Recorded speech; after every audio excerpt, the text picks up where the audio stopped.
What's going on, people? Pro Wrestling Talk here. I am back again to talk about WWE Smackdown Live for Tuesday's September 4th edition of this week. So Smackdown, I'm gonna say before I start Smackdown, and I was talking to a buddy of mine like a couple hours ago, and we was talking about a couple things about wrestling, about Evolution and Hell in a Cell, and we both agreed that basically the SmackDown build for Hell in a Cell is way better than the Raw one. Like, don't get me wrong, the Raw build up looks okay, but the SmackDown one looks a lot better.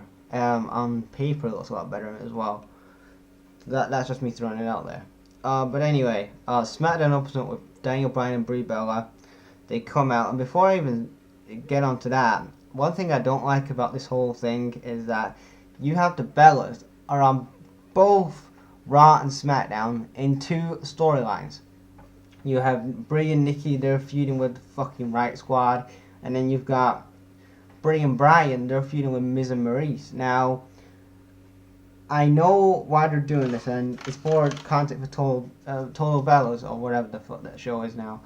But this is why the brand split does not work, and I've said this for the longest time. Like, the brand split sucks because eventually WWE is gonna forget about it. I said this 2 years ago. They're gonna forget about it. They're gonna have like, a Raw guy go on to SmackDown and a SmackDown guy go onto Raw, and they're gonna forget about it. And they have. I mean, look at last year. They put Corey Graves on Raw and SmackDown. Just laziness right there. When they had other announcers like Nigel McGuinness, they could have put there. Percy Watson or anybody up there from NXT or something like that, but they just went for the easy option of Corey Graves. But that's what it is. And then you got the Bellas who are feuding on Raw and SmackDown, which is this is why the brand split does not mean nothing anymore, because you've got these two brands and you've got kind of both of the rosters in, like, they're both colliding. So that was weird anyway, but yeah. Then we have Brie and Brian come out, they cut a promo, and then basically they're talking about Miz and Maurice, how they're not there tonight, and, well, they're not there, they cut a promo before the fans got in the arena, and stuff like that. And then it's, Andrea St. Almas and Selena Vega come out, they finally saved this segment, because this was, like, the worst segment, I think, in a while. They basically challenge, well, Andrea St. Almas challenges Daniel Bryan to a match. So yeah, Bryan versus Andrea St. Almas, and Bryan gets to win. I didn't think that Andrea St. Almas was going to win, because obviously the building is Bryan and Miz feud for Hell in a Cell, so they want to make Bryan look strong going to Hell in a Cell, so he wins. And then after that, Brie and Bryan, they put Selena Vega and Andrea St. Almas in the Yes Lock. And then Miz and Maurice come out and they just watch. That was that. Then we have a Becky Lynch and Charlotte promo. I thought that this promo was, good. I hope that at Hell in a Cell that they give the belt to Becky, and then she goes on to maybe feud with somebody like a Naomi or an Asuka for the title. And then we had Sanity versus the Bar. And the tag team match, the Bar go over, so they get the win. So they will face the Usos at Hell in a Cell. And then we have Shinsuke Nakamura comes on screen and said he's not going to defend the US title on TV.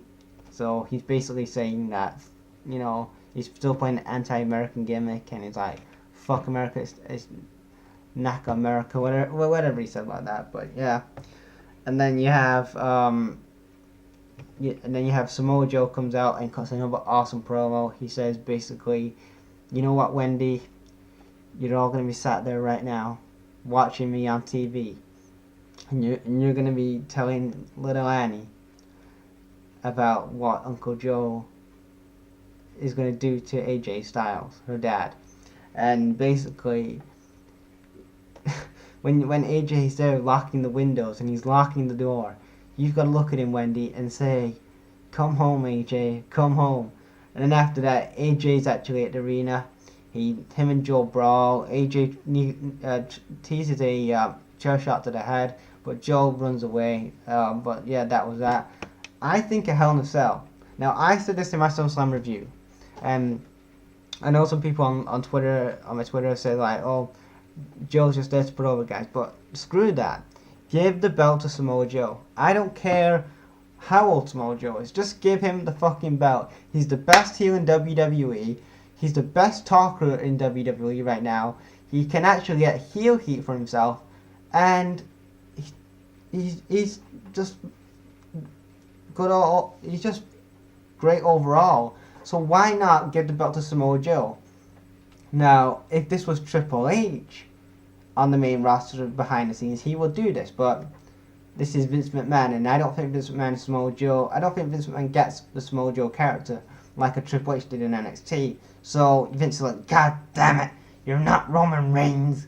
We're not going to push you or anything like that. So that's what I could see Vince doing there. But, you know, I would just like to see, I mean, if just for a short time Samoa Joe is champion to Survivor Series or maybe TLC, then that would be really good because he has done so much work over the past year as a heel on the main roster, and for him to finally get a top, for him to come into his own on his own brand on SmackDown. I know on Raw he was kind of with other guys like Roman and Seth and Dean, but on SmackDown he can really make that brand his own, and he can become a top heel, which he is already, but he can become one of the top heels on SmackDown.